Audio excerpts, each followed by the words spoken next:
Hai guys, kembali lagi dengan Krisis 23. Kita akan mereview sebuah film yaitu yang berjudul Warhorse One, yang dimana menceritakan seorang anak berusia 5 tahun yang trauma atas kematian ayah ibunya, yang dimana anak itu sekarang menjadi tahanan bagi pihak teroris. Oke lah, daripada kebanyakan cincong, mending kita langsung dengan pembahasannya. Jika kalian suka dengan YouTube ini, seperti biasa subscribe agar tidak ketinggalan video menarik lainnya. Film pun dimulai memperlihatkan situasi genting di mana ada kelompok pemberontak yang terhubung dengan Taliban menguasai sebuah kota Pakistan. Mereka juga memburu keluarga Walrus yang merupakan warga kebangsaan Amerika yang dianggap menjadi mata-mata.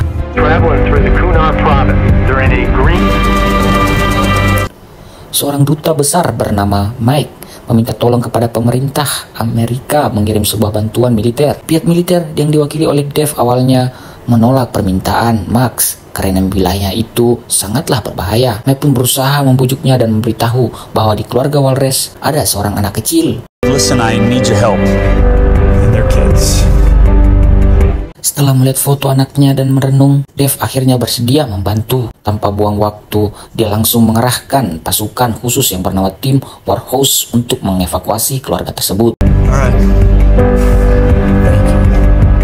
Terlihat tim Warhorse sedang memasuki wilayah perbatasan antara Afghanistan dan Pakistan. Namun tiba-tiba mereka diserang sekelompok teroris menggunakan RPG.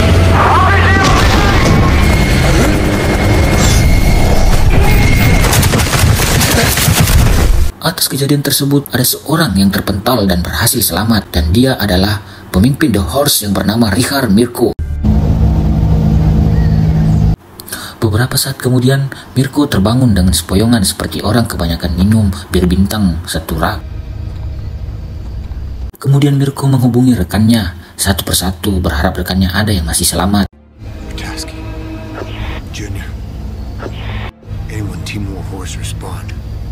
Karena tak kunjung ada yang menjawab, Mirko lalu menghubungi markas pusat. Beruntungnya, usahanya tidak sia-sia karena sinyal bisa terhubung dengan seorang yang bernama Castle. This is Warhorse One. Warhorse, this is Castle. We are tracking.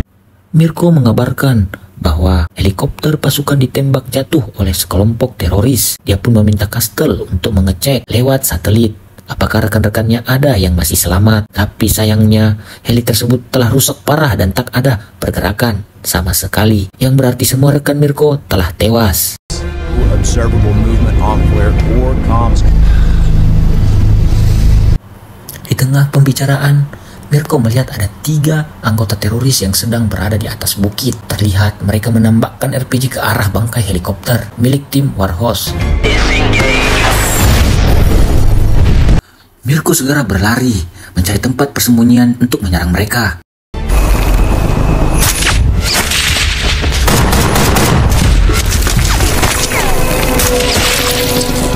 Dengan tembakan jitu pun, Mirko berhasil menghabisi 2 orang. Tapi sialnya masih ada 1 orang berhasil lolos dan meminta bantuan.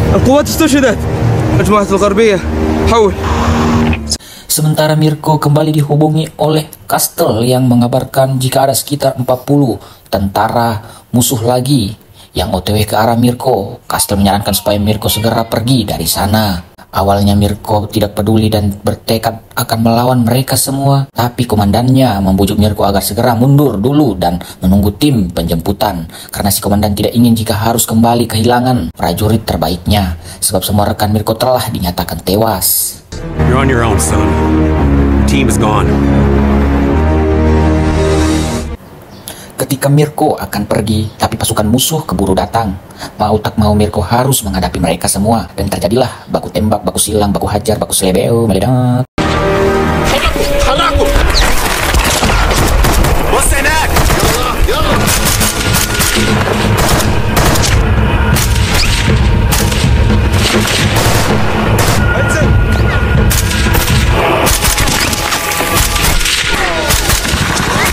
Meski seorang diri, sejauh ini Mirko berhasil menahan serangan musuh. Akan tetapi amunisinya tidak cukup untuk menghabisi semuanya. Alhasil ia pun memutuskan untuk melompat ke sungai.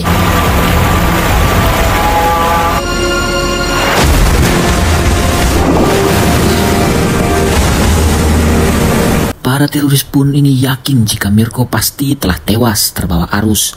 Namun ternyata Mirko berhasil selamat. Seorang anggota Manira tentu saja mampu berenang meskipun di arus sungai yang sangat deras. Kemudian Mirko kembali masuk ke dalam hutan.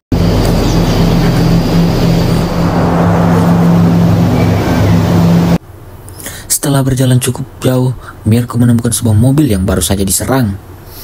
Saat diperiksa ternyata mobil ini milik keluarga Walters yang seharusnya diselamatkan oleh pasukan Mirko. Tapi sayangnya mereka sudah tewas kecuali Walters dan putrinya yang bernama Joe. Dalam keadaan sekarat, Walters mengatakan bahwa keluarganya telah diserang oleh teroris. Dia meminta Mirko untuk menyelamatkan Joe, putrinya sebagai seorang marinir. Tentu saja Mirko ingin menyelamatkan mereka berdua. Namun Walters keburu meninggal akibat kehabisan darah. Joe yang masih polos mengira jika ayah dan ibunya sudah tidur.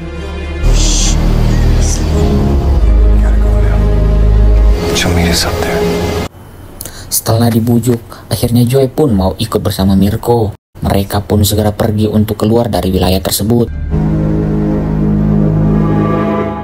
Di sisi lain, para teroris kembali mendatangi mobil milik keluarga Walters. Kemudian kita diperkenalkan dengan pemimpin teroris yang bernama Majid. Ini dia setan di atas setan. Majid mengatakan jika tentara Amerika yang sebelumnya menyemplung ke sungai sekarang masih hidup dan pastinya sekarang telah membawa Joe yang sengaja mereka tinggalkan. Dia pun menyuruh anak buahnya untuk mencari Mirko dan Joe.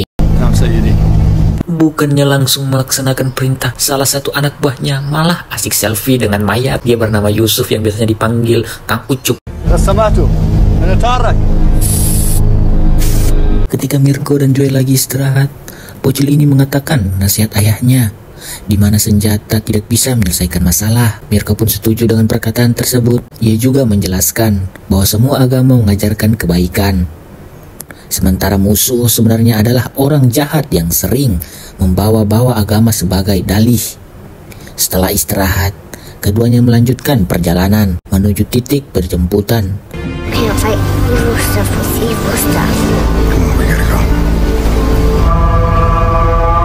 Namun di tengah jalan, Mirko menemukan sebuah jebakan ranjau. Alhasil Mirko harus menjinakkan ranjau tersebut. Setelah berhasil menjinakkan ranjau, Mirko meminta Joe supaya berhati-hati karena musuh masih memburu mereka berdua.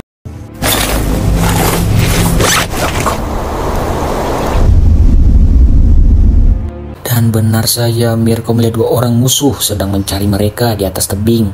Tanpa pikir panjang, Mirko langsung menghabisi mereka dengan brutal.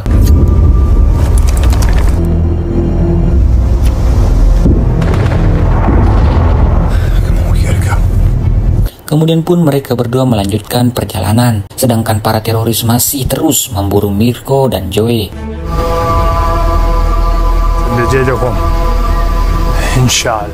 Mirko kembali menghubungi markas pusat untuk meminta jemputan. Kastel memberitahu kalau Mirko harus berjalan beberapa kilometer lagi menuju titik penjemputan. Menjelang malam, Mirko dan Joe memutuskan untuk istirahat di sebuah gua. Mirko juga membuat jebakan ranjau untuk mengantisipasi kedatangan musuh.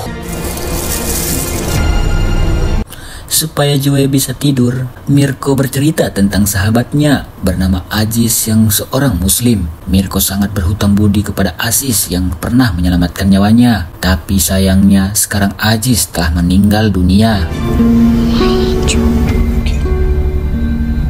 Pada esok harinya, Mirko dan Joe tanpa sengaja berpapasan dengan musuh. Melihat itu, Mirko segera melemparkan pisau tepat di depan mukanya. Mirko langsung menusuknya berkali-kali supaya dia tewas. Melihat kebrutalan Mirko, seketika Joe teringat dengan keluarganya yang dibantai oleh teroris. Mirko segera membawa Joe pergi sebelum para teroris menemukan mereka. Sementara itu, Mirko dan Joe sampai di tepi sungai. Tapi saat Mirko mengambil air, dia melihat Joe melempar ranting ke pohon, seolah-olah dia sedang melawan musuh. Melihat bocil ini sangat serius, Mirko mengajarinya melempar pisau yang baik dan benar.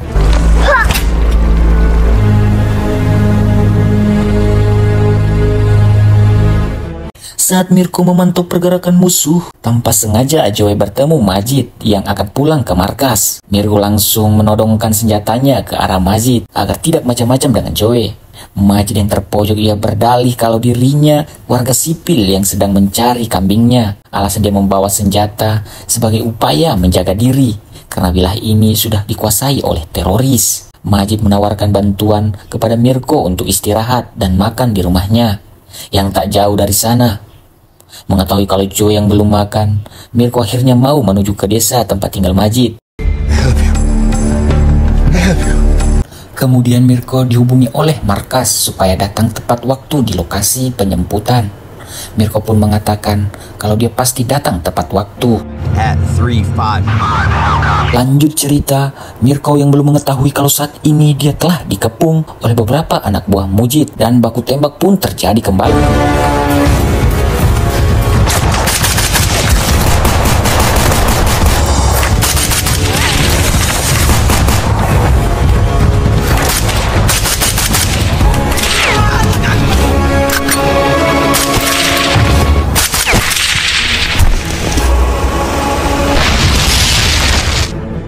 Setelah Mirko berhasil menghabisi musuhnya, dia kembali menemui Joey. Tapi sayangnya Joey telah dibawa kabur oleh Majid. Sekarang Mirko baru sadar kalau Majid adalah bagian dari kelompok teroris. Mirko sangat yakin jika Joey dibawa ke desa yang sebelumnya. Diberitahu Majid, tanpa buang waktu, Mirko bergegas menuju ke desa tersebut. Tapi di tengah perjalanan, Mirko tak sengaja bertemu dengan anak buah Majid yang berjaga di pintu masuk desa. Setelah menghabisi penjaga, Mirko lalu menyamar menjadi teroris agar bisa masuk ke dalam desa yang telah ternyata dikuasai oleh sekelompok teroris. Mirko yang berhasil menyusup langsung menghabisi mereka satu persatu.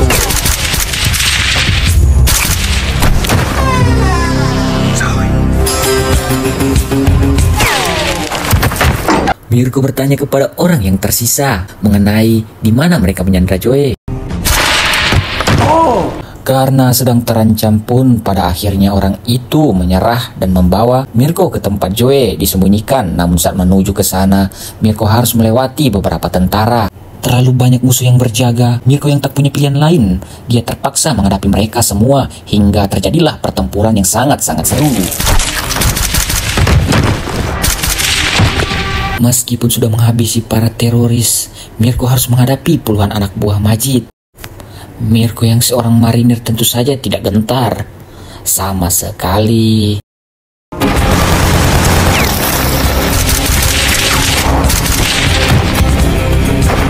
Ketika Mirko akan masuk ke sebuah rumah yang diyakini tempat Joey disandra dan tiba-tiba Mirko yang masih hidup ditawan oleh mereka. Majid bertanya tentang lokasi penjemputan Mirko karena dia ingin sekali membantai tentara Amerika. Ternyata Majid mempunyai dendam kepada Amerika karena telah membantai keluarganya serta warganya yang tak bersalah. Sementara Joey sedang dikurung dan dijaga oleh Kang Ucup, tapi Joey sangat ketakutan melihat mukanya si Ucup yang mirip Palmon. Mendengar teriakan Joey, anak buah Majid langsung memeriksanya sehingga Majid tak terkawal. Tentu saja Mirko memanfaatkan kesempatan ini. Dia diam-diam melepaskan tali ikatan di tangannya.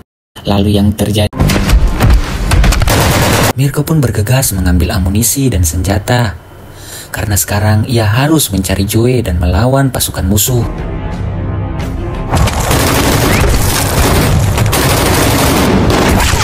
Dengan kemampuannya sebagai pasukan khusus, Mirko berhasil menghabisi mereka dengan sangat-sangat mudah. Bahkan Mirko berhasil menghabisi tangan kanan Majid.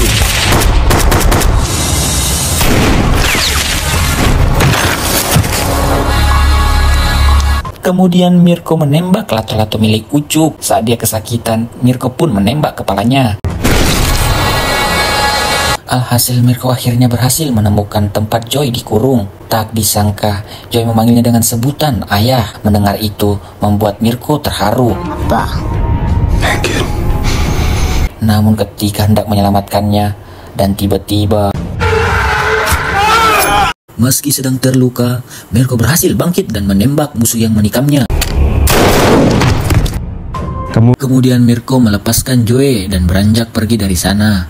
Tapi sialnya puluhan teroris datang ke desa dan bersiap menyergap Mirko. Mau tak mau Mirko harus melawan mereka semua.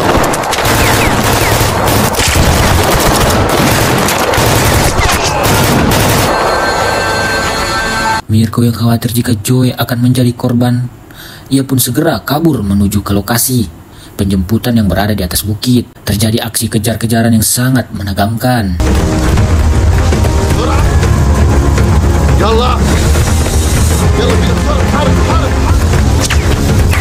Ketika Mirko sudah semakin lemah dan sangat kelelahan, ia teringat dengan janjinya untuk menyelamatkan Joe dari wilayah ini. Joe pun berusaha menyemangatinya, sehingga Mirko mengeluarkan seluruh tenaganya untuk menghindari dari kejaran para teroris.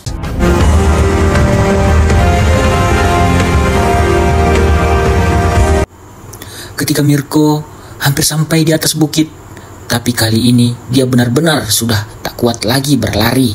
Mirko akhirnya menjadikan dirinya sebagai tameng agar para teroris hanya akan menghabisi dirinya.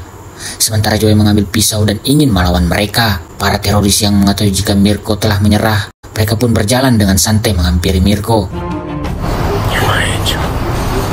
Ketika mereka akan menghabisi Mirko, namun yang terjadi, akhirnya pasukan khusus yang ditugaskan untuk menjemput Mirko datang di waktu yang tepat sekali.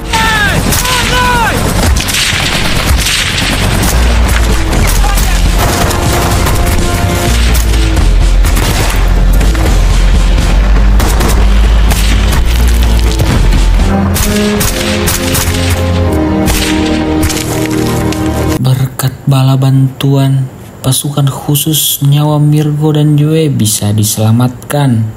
Mirko dan Joe dimasukkan ke helikopter dan dibawa ke markas untuk diobati. Beberapa bulan kemudian, Mirko memutuskan untuk pensiun agar bisa membesarkan Joe yang telah dianggap sebagai putrinya, karena diketahui istri dan anak kandung Mirko telah meninggal akibat kecelakaan. She's my family. Dan film pun tamat. Seru banget bukan? Film ini mengajar kita tentang hidup ini susah dicari. Tidaklah penting seberapa lama kita hidup, tetapi berapa baik kita menjalani hidup ini. Menurut Krisis, film ini cocok diberi nilai 7,5. Terima kasih sudah menonton. Bye-bye.